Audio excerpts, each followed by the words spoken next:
the creature from the brain. Whatever it is, you likely have not seen the last of it. I am brave and strong. I hope so, my friend. I hope so. For both our sakes.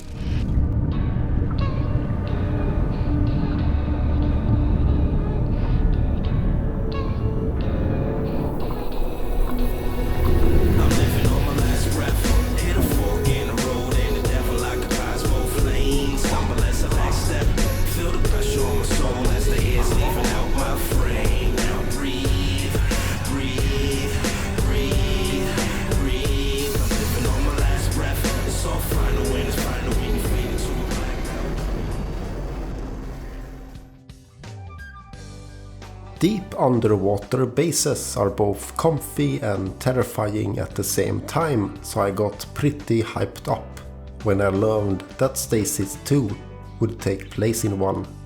The game is a narrative adventure game that takes place in the far future, where you play as the married couple Shavli and Mac, who makes their living scavenging the ocean. They are in a bad spot after losing their daughter in an accident, and if that wasn't bad enough, they are drowning in debt. But then they stumble upon an oil rig in the middle of nowhere, and together with their robot bear Moses, they decide to explore it. I am Moses. I am Hope's best friend. Hope isn't here, Moses. Ah, yes.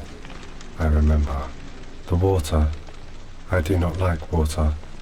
She tried to... Head up to the top of the rig. I need you to squeeze through an open door there. I will not see Hope again. Head up to the top of the rig. Get through the door. Now. Yes, Mac. It is hard to talk about the story without spoiling things, but the oil rig is of course a front for something far more sinister, and just as in the first Stasis game, you will explore labs and read the diaries of a bunch of crazy scientists. I reviewed beautiful Desolation a couple of years ago from the same developer, and I didn't really care for the narrative in that game. Stasis 2 is a big improvement, and I would say that this is the best narrative of the games as of yet. Stories like this can be a bit predictable at times, but this game managed to avoid that, and it went places I never thought it would. I also greatly enjoyed all the main characters. They were fleshed out, believable, interesting, and my boy Moses in particular was just great.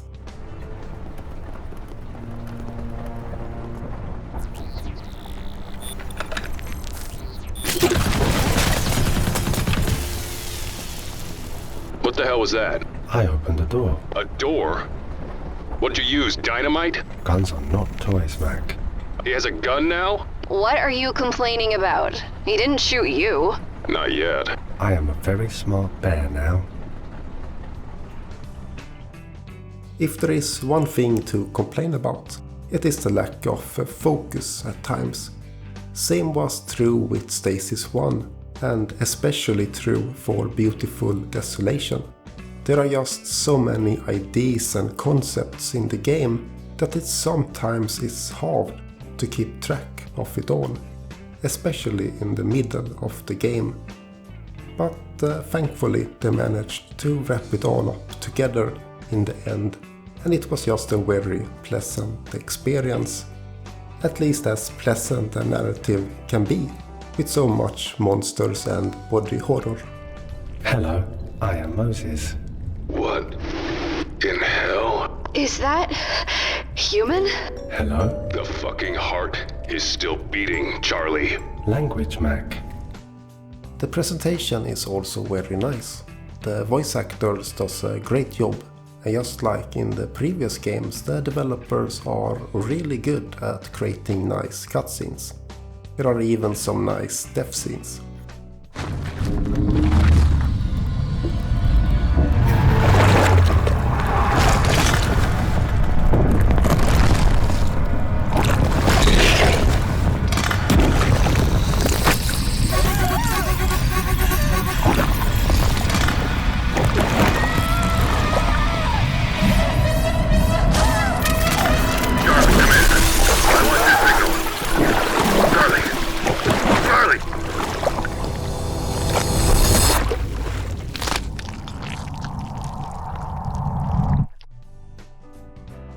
Normally you play it top-down though, with close-ups for things you can interact with.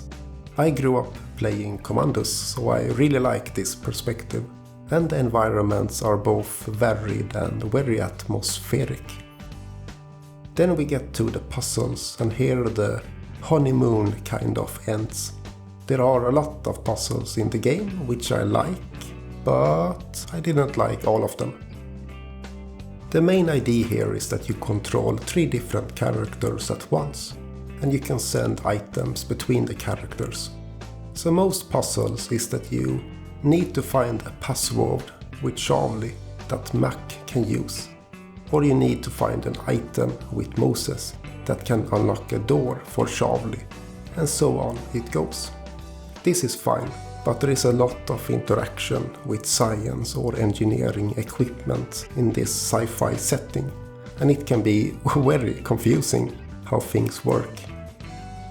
What makes this worse is that the game is not very responsive. Let us look at this example.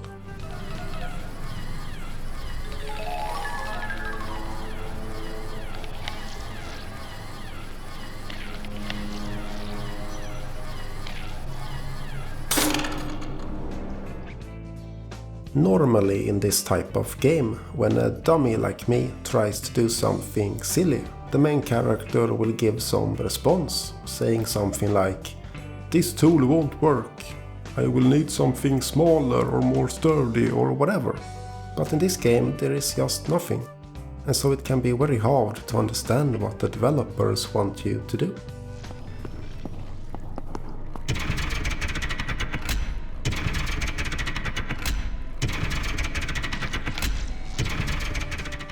Then there are the puzzles which are just pure bullshit.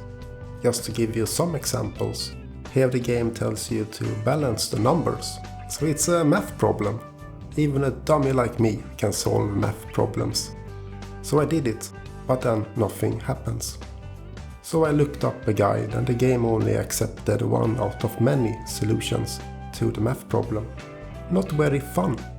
And often when looking up puzzle solutions in this game, I got more annoyed than anything else by the strange solutions.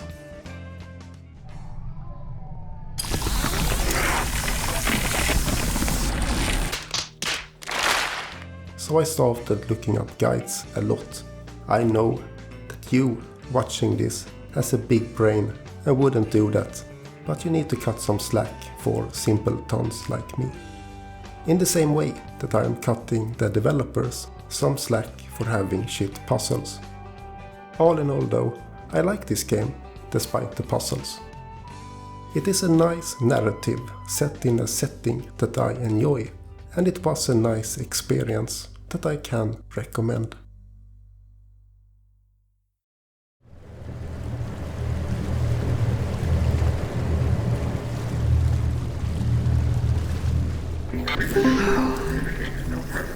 Here we go.